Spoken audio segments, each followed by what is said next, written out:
Oi, gente, tudo bem?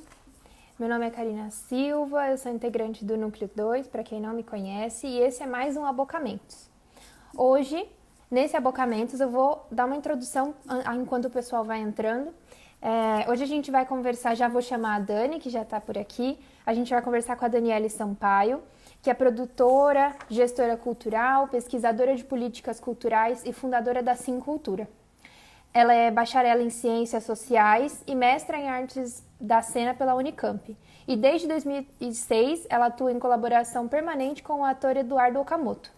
Ela integra desde 2017 a equipe do curso de especialização em Gestão Política e Produção Cultural da Unicamp. Essa live é também para fazer o lançamento virtual do livro dela, Agentes Invisíveis e Modos de Produção, nos primeiros anos do Work Center of Jerzy Grotowski. E é importante a gente dizer que esse livro já foi lançado, tá? Ele foi lançado fisicamente na MIT São Paulo, mas a gente vai fazer o lançamento na Mostra Internacional de Teatro de São Paulo, na 7ª edição. Mas hoje a gente vai fazer o lançamento virtual dele aqui. Ele tinha uma programação para ser lançado em vários outros lugares e plataformas, mas por causa da pandemia a gente teve que adaptar essa programação deles. E a gente gostaria de agradecer muito a Dani por ter aceitado o nosso convite e que privilégio fazer o lançamento do livro dela. Vou convidar a Dani, que aí a gente vai conversando juntas aqui. Peraí.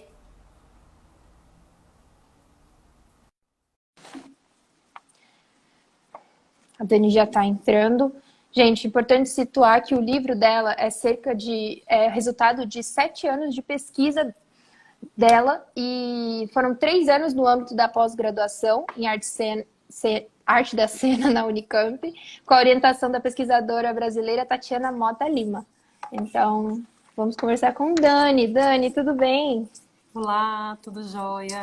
Que Estão me prazer ouvindo te bem? receber. Dá para ouvir bem? Eu tô te ouvindo bem, coloquei o fone porque aquela hora eu não tava ouvindo nada. Então tá bom, eu também achei melhor colocar. Tô ouvindo melhor agora. Tudo bem com você? Eu queria te Tudo agradecer certo. em nome do Núcleo 2. A gente já conversou que você recebeu outras propostas e outros convites, e o Núcleo 2 fica muito honrado de ser o grupo oficialmente que vai lançar virtualmente o seu livro. Eu que agradeço o convite. Para mim é um prazer estar aqui com vocês, de verdade. Eu fiquei muito honrada quando vocês me convidaram. Então, vamos lá, né? Estamos juntas. Isso. Para a gente só explicar aqui para o pessoal do sorteio, hoje à tarde a gente fez o sorteio, a gente já conferiu as regras.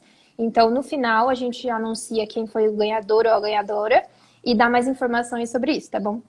E para vocês entenderem como a gente está pensando em fazer a programação, esse abocamento é um pouquinho diferente, né, dos outros que a gente fez, porque esse é o lançamento do livro. Então, a princípio, a Dani vai falar sobre o livro e vocês podem mandar perguntas que eu vou anotando aqui, fica tudo salvo e a gente faz depois. Mas primeiro ela dá uma introdução pra gente e aí depois a gente vai fazendo perguntas e conversando mais. Certo? Falei Isso aí. tudinho, né? Acho que Dani, sim. se você quiser, eu te apresentei, mas se você quiser se apresentar melhor e falar mais sobre o livro, já começar a exposição, eu acho que já é o momento, já tem uma quantidade de pessoas legal. Tá bom, maravilha. Então vamos lá, bom trabalho pra gente. Amém. Evoé. Eu, eu não vou, eu acho que a sua apresentação foi ótima. Eu vou só complementar com algo que é a apresentação, que é a apresentação não careta, né? Que a gente não faz nos seminários, nas academias. É Uhum, um complemento que eu tenho sentido que cada vez mais faz sentido. sim. Eu sou filha e neta de baianos, migrantes, sou filha de trabalhadores, neta de trabalhadores, né? Meu avô era pedreiro, minha avó era empregada doméstica, morreram analfabetos. Meus pais estão vivos ainda. Meu pai é pintor de parede até hoje, ele atua como pintor de parede até hoje. Minha mãe é uma dona de casa, o que significa que ela tem muito trabalho. Sim. E que tem primeiro grau incompleto. Então, eu faço parte dessa geração de primeiros filhos e primeiros crias, né, que acessam o ensino superior. Né? Sou a única pessoa de toda a minha família extensa que acessou a universidade pública e a concluiu. Para eu chegar na universidade, e vai ficar claro por que eu estou dando essa introdução quando a gente chegar no livro, eu tenho muitas tentativas, porque venho de um histórico de escola pública, então a universidade pública não era assim uma coisa tão fácil, né? O desejo dos meus pais era que eu e meus 3 irmãos homens, são 3 irmãos, concluíssemos o segundo grau e tivéssemos uma carteira de trabalho registrada. Esse era o grande valor. A universidade realmente foi uma coisa que eu e o meu irmão mais velho idealizamos e sonhamos como uma realidade possível. Isso se dá efetivamente quando eu faço 24 anos, mas não porque eu não tenha tentado antes, eu tentei bastante. Eu tentei umas 4 vezes o vestibular da universidade pública. Então, o que eu fiz entre isso, né? Até os meus 24 anos? Eu trabalhei. Né? Então, o mundo do trabalho é alguma coisa que chega para mim, antes de qualquer coisa, de uma maneira muito objetiva. Eu começo a trabalhar, na verdade, com 13 anos, e entre os 13 e os 24, que é também a idade que eu vou estar envolvida na produção, começar a me envolver com produção, eu faço uma série de trabalhos, eu desenvolvo uma série de serviços. Né? Então, eu vou trabalhar em buffet, eu vou trabalhar em restaurante, eu vou trabalhar em café, eu vou trabalhar em concessionário, em telemarketing, lista telefônica, projeto social. Tem uma série de funções que eu desenvolvo que estão sempre ali no mundo da administração, da secretaria. Então, eu faço uma série de cursos de Senac, cursos técnicos, que vão me trazer uma série de conhecimentos deste fazer, né, da operacionalidade do trabalho. Então, desde coisas como organizar uma agenda, atender telefone, atender uma pessoa, falar com uma pessoa, todos esses cursinhos técnicos, eles foram muito importantes para mim, para eu chegar depois na produção e ter uma experiência prática do trabalho, da vida, do encontro com as pessoas. Né? Então, eu costumo brincar que tudo que eu fiz antes, na verdade, foi uma escola prática para eu me tornar produtora. O trabalho, então, é alguma coisa que é muito clara para mim. Quando eu sou convidada pela Tish Viana a entrar no universo da produção, isso se dá de uma maneira muito curiosa para mim, porque eu era, até então, uma espectadora de teatro. Eu nem pensava em trabalhar com teatro, eu não idealizava isso, né? A Tish me convida para ser assistente de produção de um projeto do Barracão Teatro. Eu aceito numa aventura um pouco, né, para conhecer um trabalho novo, uma coisa um pouco diferente. E quando eu chego nesse lugar, quando eu encontro com este universo, eu me apaixono completamente. Né? Eu me perguntava o que é que eu estava fazendo da minha vida que não produção cultural. Né? O que é que eu estava tão distraída que eu não percebi que era esse meu lugar no mundo, que era aqui que eu ia me encontrar de fato. Então, eu me apaixono muito. E quando termino o projeto, eu vou estudar produção cultural, né? Eu já estou na universidade, eu tinha conseguido acessar a universidade nesse momento, então é paralela a minha graduação em Ciências Sociais na Unicamp com a minha formação aí de produtora. Eu volto de São Paulo, eu estou sediada em Campinas, mas os cursos que eu faço nesse começo estão em São Paulo. Aqui em Campinas a gente nunca teve uma oferta assim, de cursos de produção, né? Nos últimos anos a gente tem bem mais, né? Felizmente, são muitas as pessoas que oferecem cursos com grande qualidade. A Cassiane é uma delas, que eu já vi que está aqui, que é uma amiga querida, parceira. Mas aí eu volto de São Paulo e o Eduardo Okamoto me convida, então, para ser assistente de produção dele, né? E a gente começa aí um trabalho de produção que não era exatamente começar do zero, porque ele já tinha estreado um espetáculo e ele já tinha, por si só, construído um pequeno circuito, né? Ele tinha já alguns contratos que ele tinha fechado, algumas apresentações que ele tinha realizado, mas, claro, de uma maneira muito pontual. E aí, quando a gente se encontra, eu trago para a produção, para essa produção que é bastante jovem, bastante iminente, toda a minha experiência de 10 anos de trabalho. Então, para mim era muito objetivo que eu tivesse ali metas, objetivos, prazos, né? Então, todos aqueles cursos do Senac, todos aqueles certificados que eu tinha reunido, serviram para isso. Para eu chegar rapidamente, organizar uma agenda e falar, ok, a gente quer fazer quantas apresentações por mês, quantas apresentações a gente precisa para pagar as contas.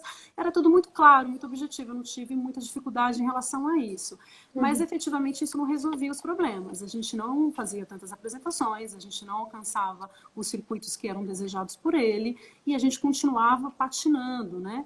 Escrevendo em muitos festivais, escrevendo em muitos editais, editais. Na época em que escrever para um edital implicava um investimento altíssimo, que não era tecnológico, né? Não tinha os recursos que nós dispomos hoje.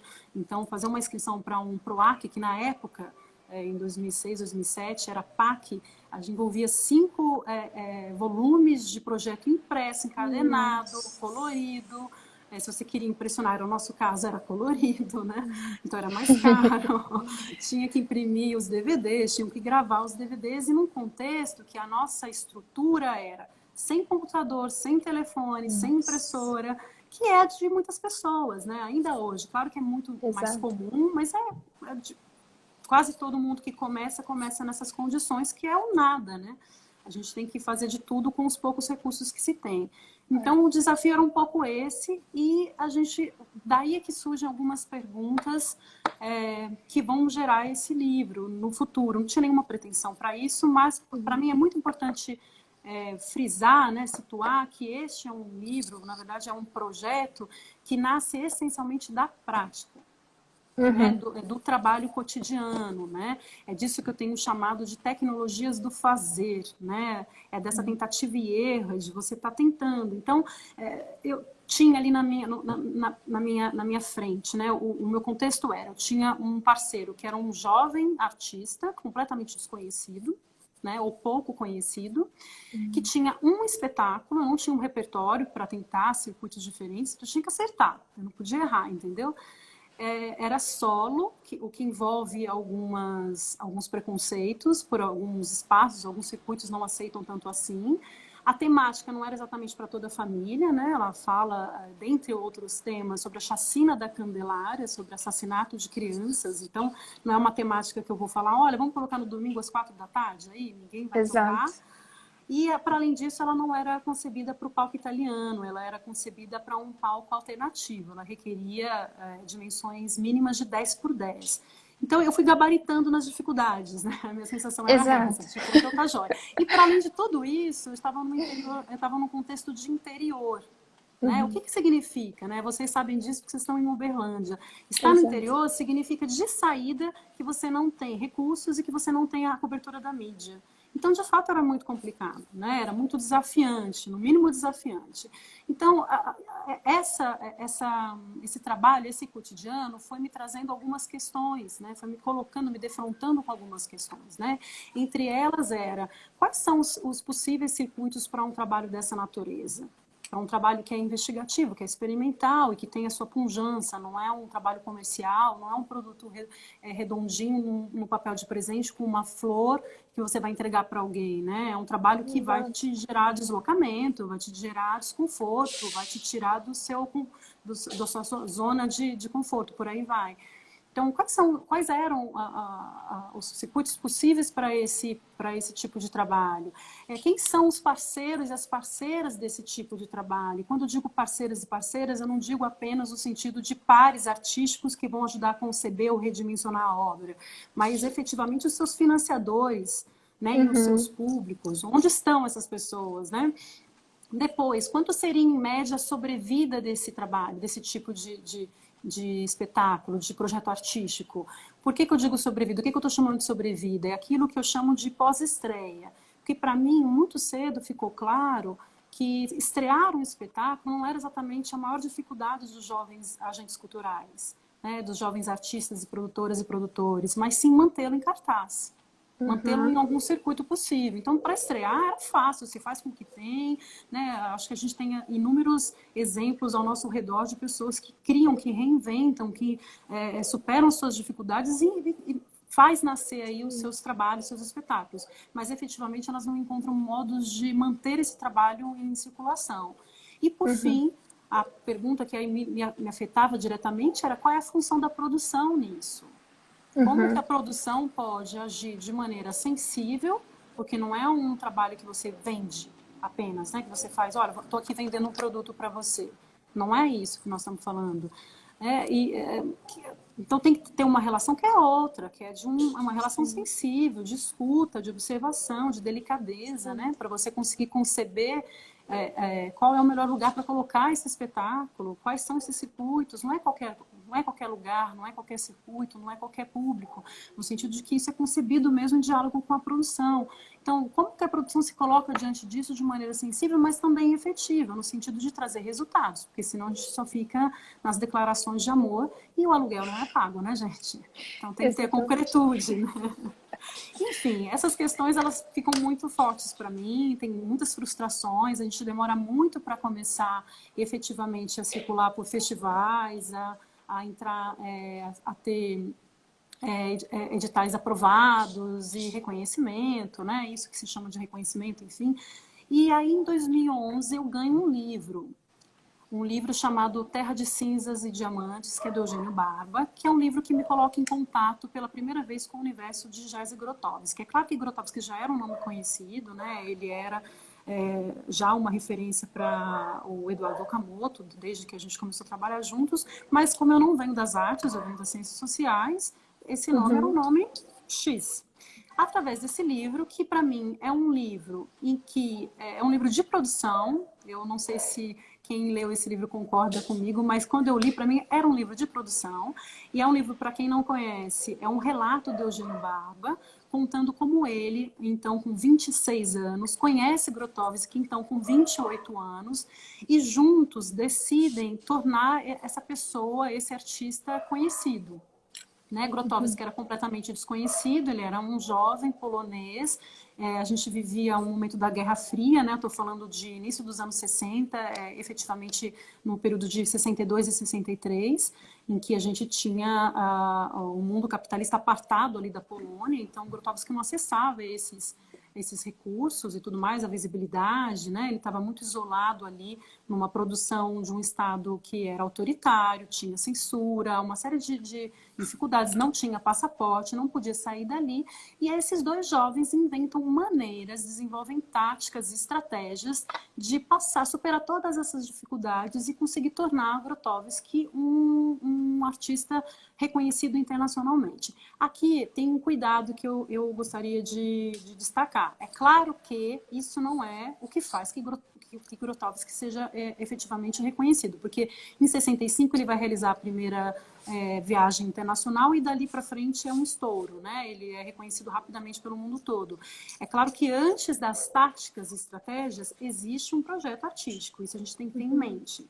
Né? Porque senão fica parecendo que a produção pode fazer um milagre e tornar qualquer trabalho maravilhoso. Eu estou dizendo de um encontro de potências ali que acontece, que é um jovem artista que é desconhecido, mas está fazendo alguma coisa séria, alguma coisa que tem substância, e que encontra um outro jovem que olha para aquilo e diz, eu acredito nisso e eu posso fazer com que isso seja conhecido. Então é um livro que para mim foi uma aventura, uma delícia, assim, um prazer, um deleite, descobrir como eles superaram dificuldades sem recursos, sem grana, né? Com uma pessoa só, o Grotowski não falava nenhuma outra língua, né? Além do polonês. Então tem todas essas, porque a gente idealiza muito, né? Para mim é sempre muito legal, muito interessante a gente ver o percurso, reconhecer o processo, entender como que se chegou a determinado lugar. Né? Porque são pessoas, antes de qualquer coisa, para mim é muito interessante ver assim, eu quero ver as pessoas, me interessa entender os processos humanos antes de qualquer coisa. E aí esse livro me leva para o mundo de Grotowski, então eu começo a ler um pouco mais sobre esse artista, eu começo a querer reconhecer um pouco mais quem é essa pessoa. Em 2013, eu estou viajando com a Maria Thaís, que é uma diretora teatral que muita gente conhece, da fundadora da CIA Teatro Balagã. Naquela época a gente viajava juntos com o espetáculo Recusa. O Recusa é um espetáculo da CIA Teatro Balagã, dirigido pela Thaís. Ele foi idealizado pelo Antônio Salvador. E eu e o Okamoto fomos convidados para fazer parte desse projeto. O Okamoto como ator e eu como diretora de produção. A gente estava fazendo uma viagem juntas, eu partilho com Maria Thaís um pouco sobre essas inquietações que estavam me atravessando, e ela, de maneira bastante enfática, acho que quem conhece Thaís sabe que ela é muito boa em ser enfática, ela me diz que eu preciso fazer um mestrado. Ela diz, Dani, você precisa organizar isso como uma pesquisa, porque se você não organiza como pesquisa, isso pode se perder, e aqui pode ser que tenha alguma coisa interessante, né? Pensar a produção do Grotowski, que era então o que me surgia nesse momento, né?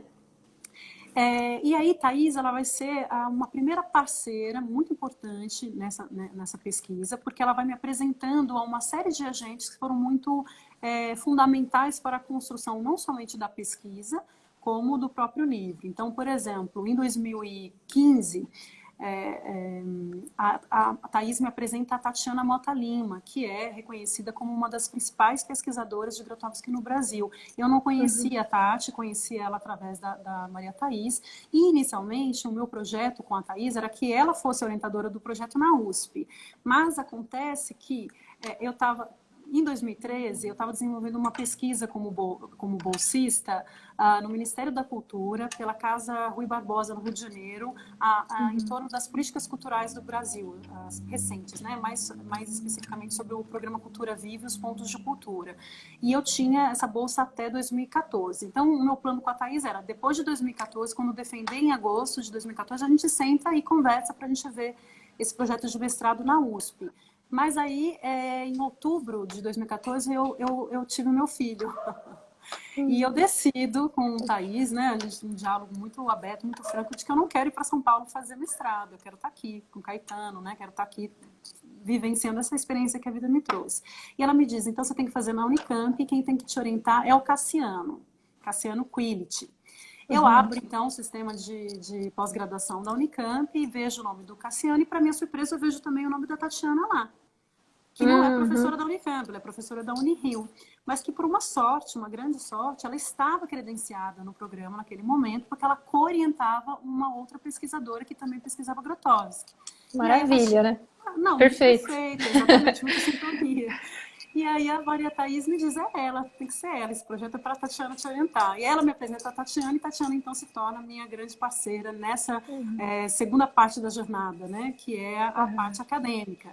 E aí eu tenho uma série de pessoas também que são muito caras, como o próprio Cassiano, que acompanha desde o começo, né, o projeto. E dentro da academia, então, agora, nessa fase da pesquisa, um dos procedimentos no nosso trabalho foi justamente ampliar a bibliografia. E ali eu decido, então, fazer um recorte da pesquisa, né? A trajetória de Grotowski é muito longa, ele começa em 59, são muitas as fases, né? Há divergências, né? Mas a maioria das pesquisadoras e pesquisadores tem um consenso que são 5 fases de trabalho, e eu me interesso especificamente pela última fase, que é reconhecida como arte como veículo. Por que eu me interesso por essa fase? Porque tem algumas especificidades. Primeiro que na arte como veículo, o Grotowski está inserido numa realidade de interior. Ele vai para uma cidadezinha nada extraordinária da Toscana, na Itália, chamada Pontedera. E ali ele encontra 3 jovens produtores de gestoras e gestores que vão implementar, que vão criar com ele um centro de pesquisa, que é o Work Center of Jazz Grotowski, né? Só que, para além disso, porque já é bastante... me chamava bastante atenção o fato de ser pessoas jovens que estavam implementando isso com ele. Ele realiza isso num contexto de neoliberalismo no mundo, né? A gente está vivendo a retomada aí de movimentos de direita, né? Nós estamos aqui vivendo hoje, esse dia de hoje, né? Hoje é um dia importante a gente conversar, falar Exatamente. que o ministro da Educação saiu agora à tarde, agorinha, né? Foi agora há Pois pouco. é. Então, enfim, dia histórico Enfim, para todos nós. para todos e todos nós. E aí o que acontece a gente tem esse contexto de neoliberalismo, de Estado mínimo, né, de Estado se retirando então de várias instâncias, inclusive da cultura, mas a gente tem ali na Itália essa experiência que é um projeto em que Grotowski não tem a necessidade de criar espetáculos, ele tem uma carta branca para ficar pesquisando, é quase como uma ciência pura, né? Então ele não precisa externalizar nada durante pelo menos 10 anos. Então, os primeiros 10 anos desse projeto não previu a realização de espetáculos, mas ele tinha o envolvimento de pelo menos 3 agentes da produção e gestão. Bom, isso para mim já era uma primeira questão. Então, à luz da minha pequena e curta experiência, eu me perguntava, né, o que faz, então, um produtor, uma produtora, um gestor cultural, quando não se tem um objeto artístico? Exato. Se o Work Center, o projeto de Jerzy Grotowski dentro do Work Center, não previa resultados espetaculares, o que então era previsto? O que então era produzido? Pensamento? Texto? Mas ainda assim, o que esses agentes faziam? Qual era a organização cotidiana? E aí, de novo, qual era o trabalho dessas pessoas? Como que elas organizavam o trabalho no dia a dia? Né? Então, eu tenho aí o recorte na pesquisa, ela ganha aí esse recorte primeiro cronológico, então, que é a última fase de Grotowski, mas ela vai elevando, então, quais são as suas grandes questões. E a primeira delas era, quem são essas pessoas? Eu queria reconhecer quem eram esses agentes e por que eles não eram conhecidos e conhecidas. E nessa pergunta já tem uma crítica em relação a uma certa cultura do crédito único, né? Essa nossa tendência a valorizar alguém, a tornar alguém muito especial e tornar todos os demais não especiais, né? Exato. Então, para mim, já era uma problemática que me atraía. Eu queria entender por que nós reconhecemos esse nome e não sabemos os nomes de todos os outros agentes que estiveram certamente junto com essa pessoa para construir esse legado, essa trajetória, esse percurso. Então, reconhecer, iluminar quem eram esses agentes era uma primeira intenção do trabalho, da pesquisa. Depois, entender qual era o modus operandi, como que se deu os modos de produção, como eles organizaram a gestão dessa trajetória, sobretudo nessa última fase, que não tinha a produção de espetáculos. E, por fim, isso foi algo que foi sendo construído durante a pesquisa, né? Era verificar como, na verdade, se e como Grotowski se empenhou diretamente na produção e gestão da sua trajetória. Por que essa questão se tornou bastante relevante no trabalho? Porque ainda hoje é muito comum que a gente ouça de artistas que a produção e a dimensão artística são coisas separadas, né? São universos separados. E isso, para mim, não fazia muito sentido. Eu não conseguia acreditar que esses grandes nomes, a gente pode pensar de vários nomes, né? Pina Bausch, Grotowski, Ariane Minoschini, Stanislavski, enfim, o que mais a gente quiser dos grandes cânones aí do teatro, da dança e tal. Eu não conseguia imaginar que essas pessoas estavam apartadas dos seus projetos de produção, das suas salas de produção. Porque não é possível porque na prática isso não é possível que venha uma pessoa magicamente e consiga traduzir na viabilização de um projeto sem a presença, né, sem essa costura fina entre esses agentes.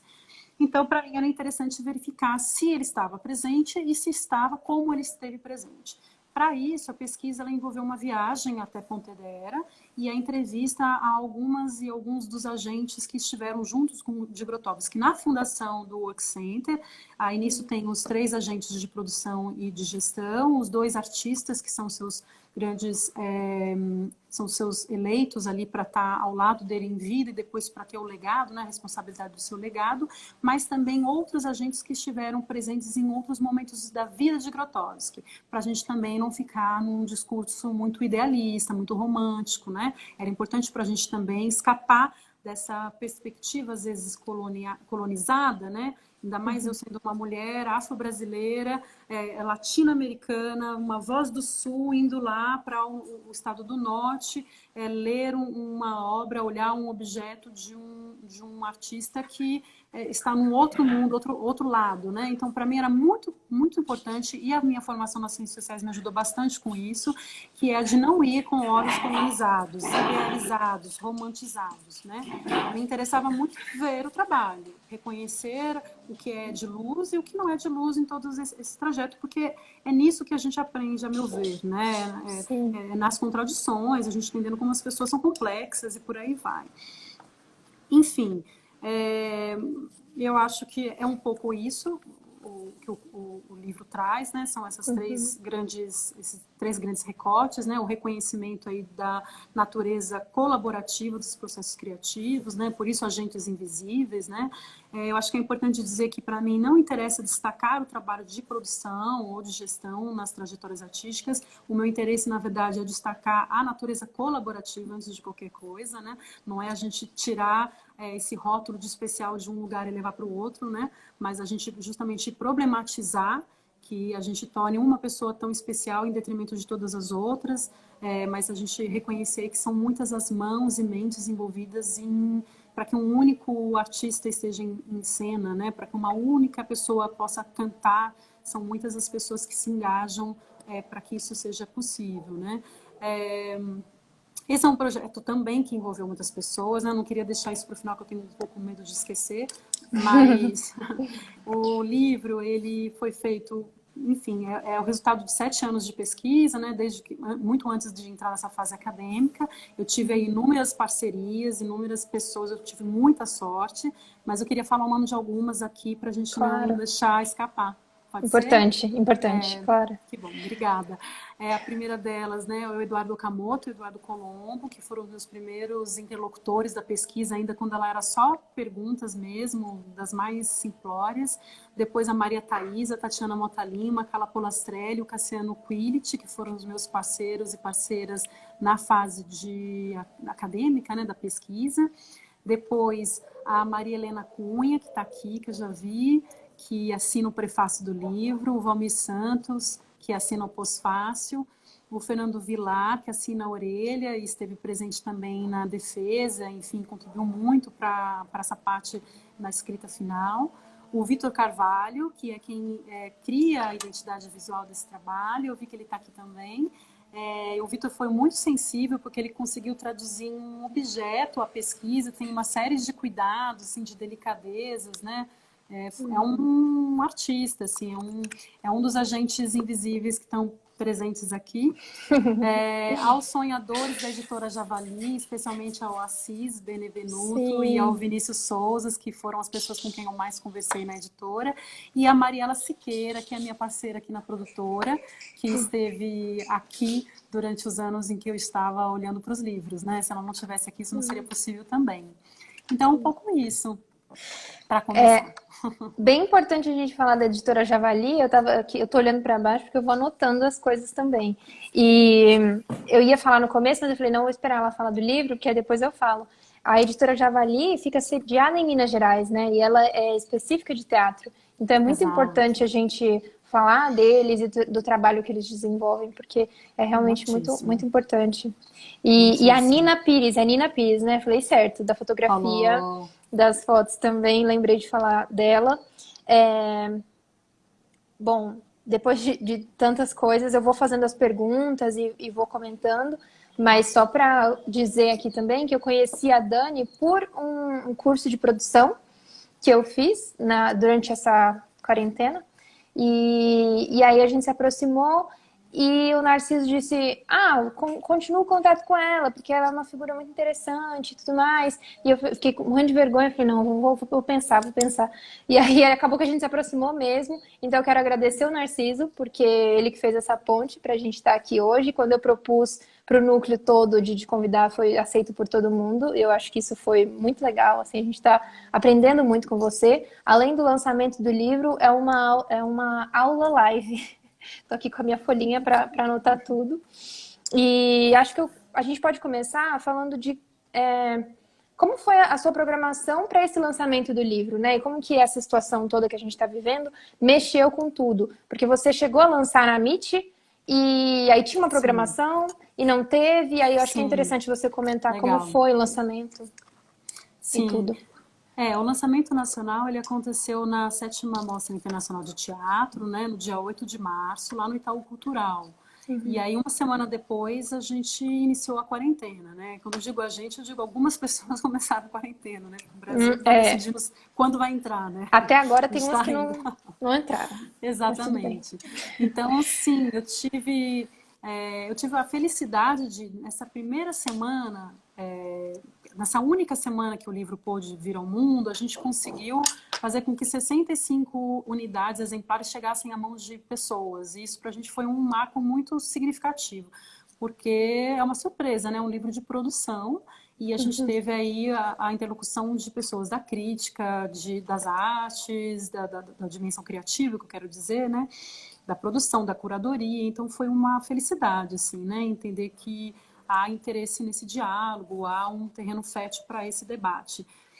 E a gente tinha alguns convites em Belo Horizonte, Distrito Federal, Rio de Janeiro e tal, e o que aconteceu foi que a gente teve que suspender tudo, né? E claro que inicialmente a gente imaginou que seria assim, vamos interromper esse diálogo e depois a gente retoma, daqui a pouco a gente retoma, porque ninguém considerou que isso ia se estender da maneira como tem se estendido, né? Porque efetivamente a gente não começou o nosso isolamento social, né?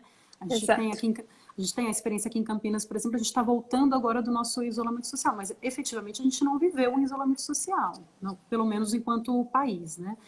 Então, o que acontece agora é que a gente está reinventando maneiras de fazer com que esses lançamentos aconteçam, esses encontros aconteçam, e essa é uma maneira que a gente acho que a gente aceita que é viável, que é possível, né? Porque no primeiro momento eu falei um pouco disso para vocês, eu fiquei bem reservada, né? Eu preferi não de cara já sair com essa solução de que vamos fazer o lançamento virtual em todos os espaços. Acho que para mim foi importante esperar um pouco, observar, entender movimentos, né, escutar e tal.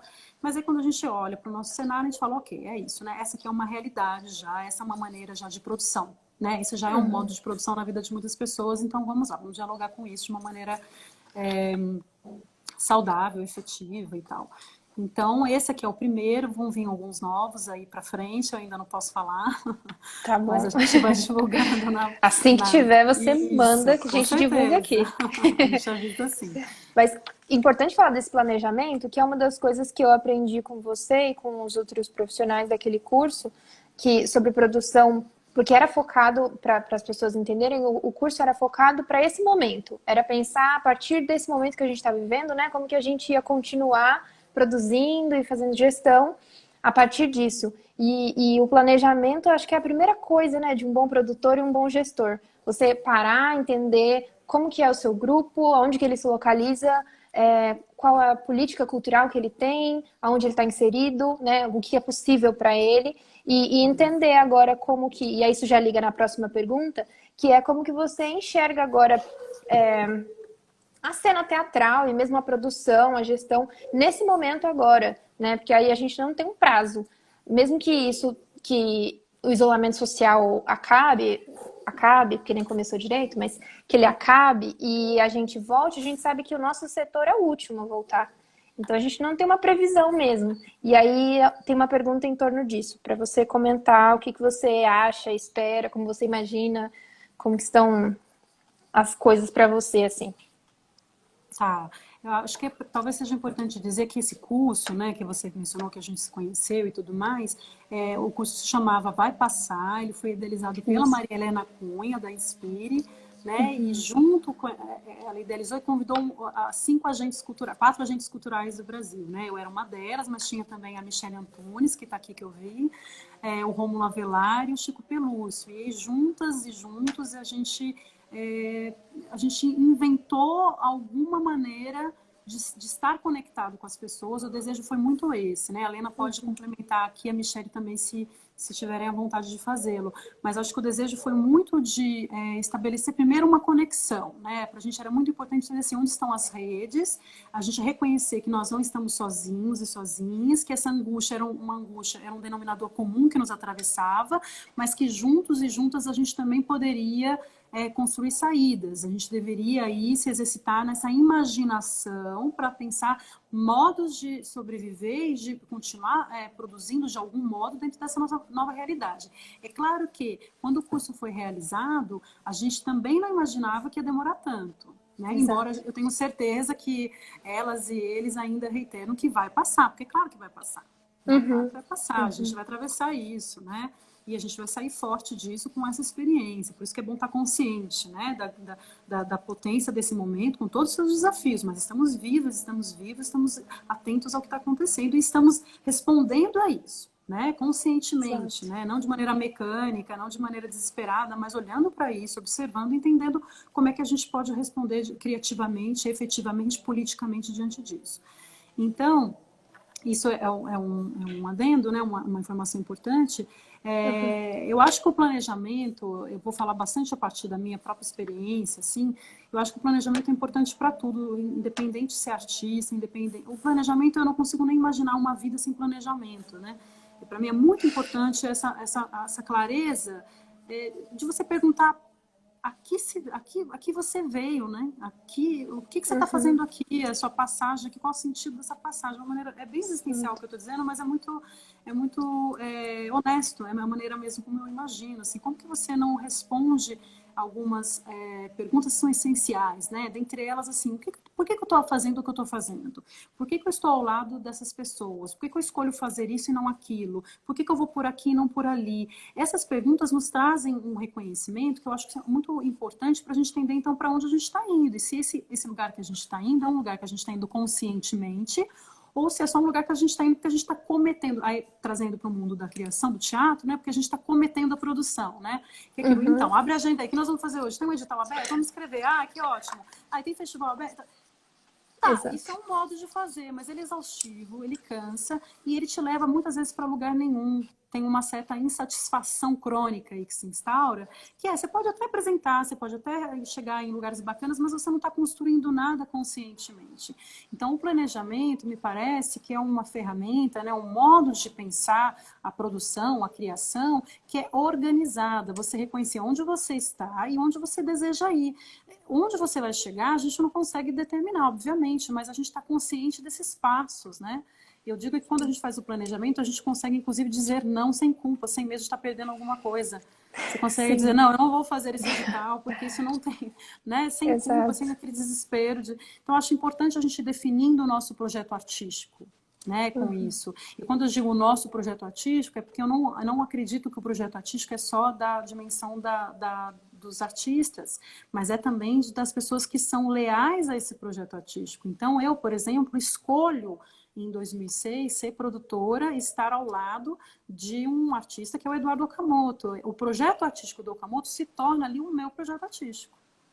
Né? Então, esse é o meu projeto artístico, viabilizar essa trajetória, né? Esse percurso. Você falou sobre política cultural, e aí você me dá uma deixa muito importante, que o livro fala um pouco sobre isso também, né? Porque um dos nossos cuidados, nossos interesses, foi verificar como as políticas culturais vigentes, nessa última fase da pesquisa do Grotowski, favoreceram ou não para a implementação de um projeto tão radical, né?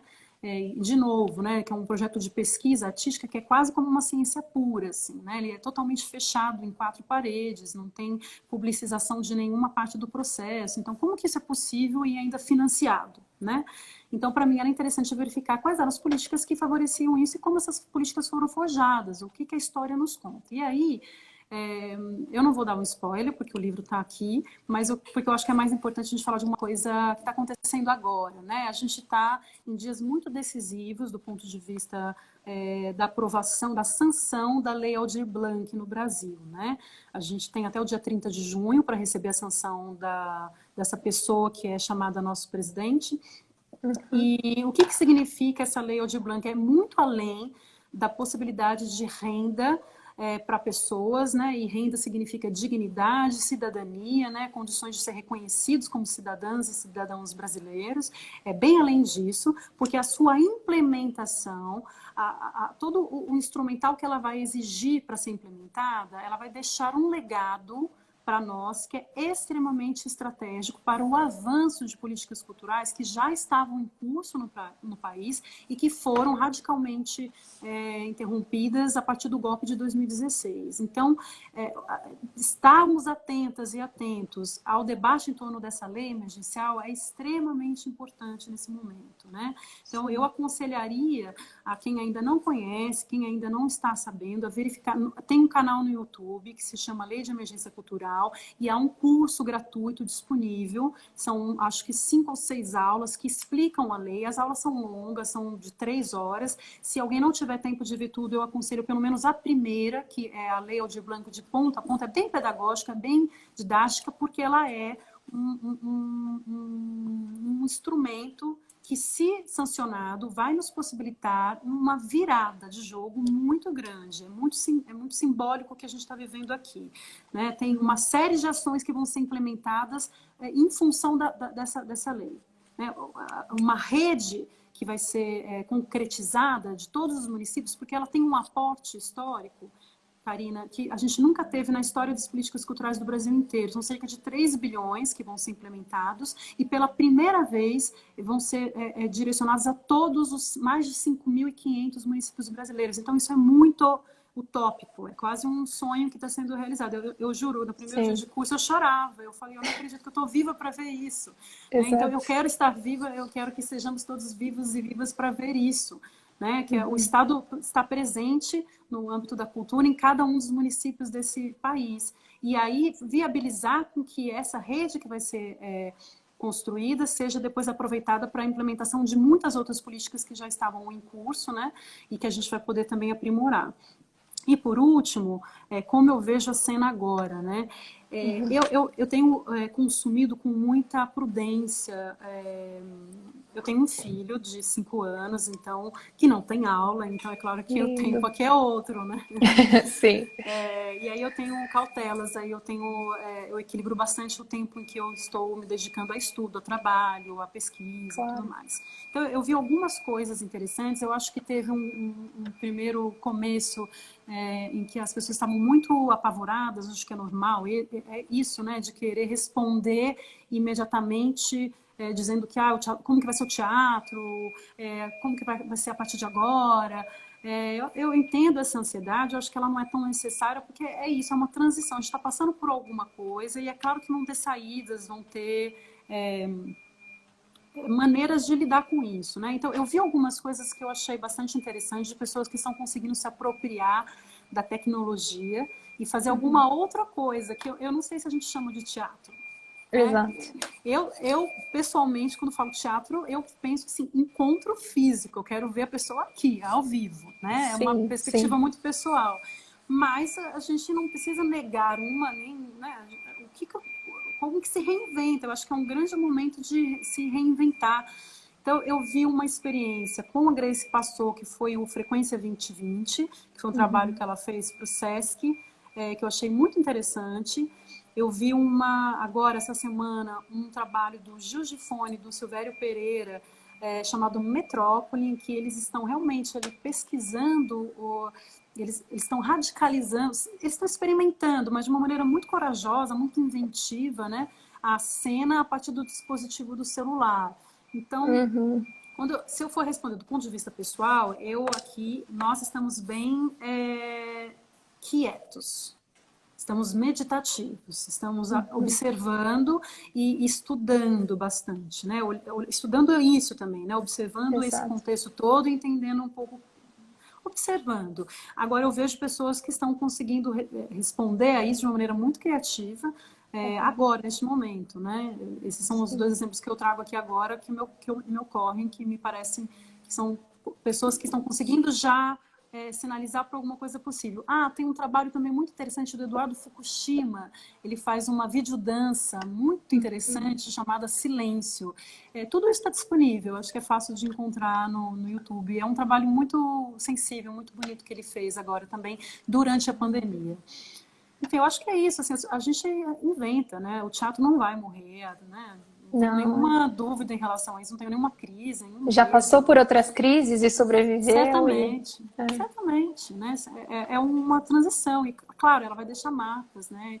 E eu acho que é importante que a gente esteja consciente e aqui para observar, para entender, para, né, conseguir conferir sentido para isso de uma maneira mais generosa, mais inventiva, né? E não tão mecânica, imediatista e tão no pulso das coisas, né? Que às vezes nos coloca num lugar um pouco pobre mesmo, né? No sentido de conferir sentido para as coisas.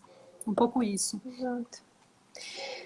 Dani, eu acho que a gente respondeu as perguntas e já estamos indo para os 10 minutos finais. Então, eu quero só Tá. falar umas coisinhas rápidas para depois deixar para você os 10 minutos finais. Te agradecer de novo, por mim, pessoalmente, por todo o contato que a gente teve e por tudo que tem sido muito importante para mim, pelo núcleo. Tá todo mundo super feliz da sua participação aqui. Foi um prazer te receber e uma honra lançar o seu livro. Para as pessoas aqui, eu preciso dizer do sorteio, né? Porque tá todo mundo ansioso com Claro. isso. O sorteio foi realizado à tarde, conforme estava escrito no post. A vencedora foi uma mulher, foi a Cláudia Pantaleão Miranda, que é aqui de Uberlândia. A Que Claudinha. ótimo! E eu conferi todas as regras, tá tudo certinho. Vou postar tudo aqui no Instagram. Que maravilha, que maravilha. E, Nossa, a é Claudinha, muito engraçado. você... Eu tô sabendo disso agora, né? Eu não estava sabendo quem Exato. era. E é Foi muito engraçado surpresa. porque essa semana ela me escreveu falando, Dani, eu quero comprar o livro. Eu falei para ela, você não quer esperar o resultado do sorteio? Olha aí, Cláudia, você siga os conselhos da Que Dani, porque ótimo. realmente... Que E ótimo. para ela Que entrar em contato com bom. você, né? Para mandar o endereço dela, tudo Maravilha. certinho. Não vai ser E fácil. para quem chegou agora ou para quem pegou no meio, essa conversa vai ficar salva aqui no IGTV, no Instagram do Núcleo, e também todas as outras conversas. Esse é um projeto que está vindo desde abril, então tem muitas conversas para quem está conhecendo a gente agora, porque tem o seu público que só conheceu a gente, esse projeto hoje. Então, todas as outras conversas estão salvas no IGTV e também no nosso YouTube. E o link do YouTube está no perfil do Núcleo 2. Bom, eu acho que o que eu tinha que dizer é isso, te agradecer. Estou muito feliz, foi um prazer. Parabéns, Cláudia, pelo sorteio. E eu vou deixar os últimos 10 minutinhos para você finalizar e falar o que você acha que seja importante. A gente não tem mais nenhuma pergunta das pessoas, né? Para não deixar ninguém sem Não, porque resposta. eu juntei, eu costurei elas e para não ficar repetitivo Maravilha. e respondemos tudo. Então tá bom. Bom, então eu vou aproveitar, eu quero agradecer muito a você, ao Bruno, ao Narciso, a Verônica, que são as pessoas que estão envolvidas nesse projeto do Abocamentos, né? Vocês me Uhum, explicaram que o Núcleo 2 agora tem vários projetos, vocês têm núcleos exato. muito bacanas. Esse é um modo de produção interessante, depois vocês podem Sim, fazer uma live sobre isso. é verdade. Enfim, quero agradecer o convite, quero parabenizar por essa iniciativa. Eu vi na semana passada a entrevista com o Chicão, eu comentei isso ao telefone com você, achei muito generosa a maneira como vocês constroem esse espaço, né? E estabelecem aí essas pontes, essas relações entre as pessoas. Então, desejar vida longa, agradecer mesmo, foi uma honra. Eu queria terminar, já que a gente não tem muitas perguntas, queria dizer que tem uma música do último álbum da Elza Soares, do Planeta Fome, é um álbum que ela lançou no ano passado, tem uma Uhum, música que se chama Virei o Jogo. Esse Virei o Jogo, para mim, é muito interessante se a gente pensar do ponto de vista coletivo, né? Porque eu tenho para mim que nós estamos virando o jogo. Eu não uhum. tenho nenhum receio, nenhum medo não tenho medo. Eu acho que a minha trajetória pessoal, com todas as suas marcas, né? Porque a vida de ninguém é só luz, né? Com todas as suas marcas, com todas as suas cicatrizes, elas nos deixam alguns elas nos constroem enquanto personalidade. Então, assim, medo é uma coisa que não me atravessa. Normalmente eu vejo situações de muito extremo em que eu estou firme, assim, eu estou muito firme aqui. Eu não tenho medo. E eu acho que a gente não deve ter medo mesmo, né? A gente está virando. E as notícias de hoje são sinais muito efetivos disso, né? As notícias da última semana, né?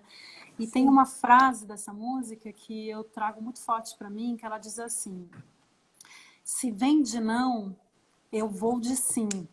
Afirmação até o fim. Então, muito obrigada, gente. Vidas negras importam. Vamos seguir Isso. firme, construindo Sim, esses espaços. cultura. Eu amei. Sim, cultura com a música. É Ficou daí. perfeito. Gente, curtam a página do Núcleo 2, sigam a gente, sigam o Sim Cultura, acompanhem para ter mais informações, outras conversas. E obrigada a todo mundo que participou, que comentou aqui. Se não fossem as pessoas que acompanham também, esse projeto não aconteceria. Então, como disse a Dani, nada a gente faz sozinho, tudo a gente precisa dar as mãos Certamente. e caminhar juntos.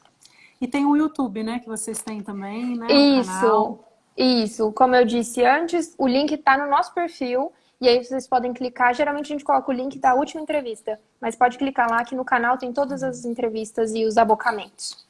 Eu vou aproveitar para fazer, então, um convite antecipado a todas as pessoas que estão aqui. É, Yes!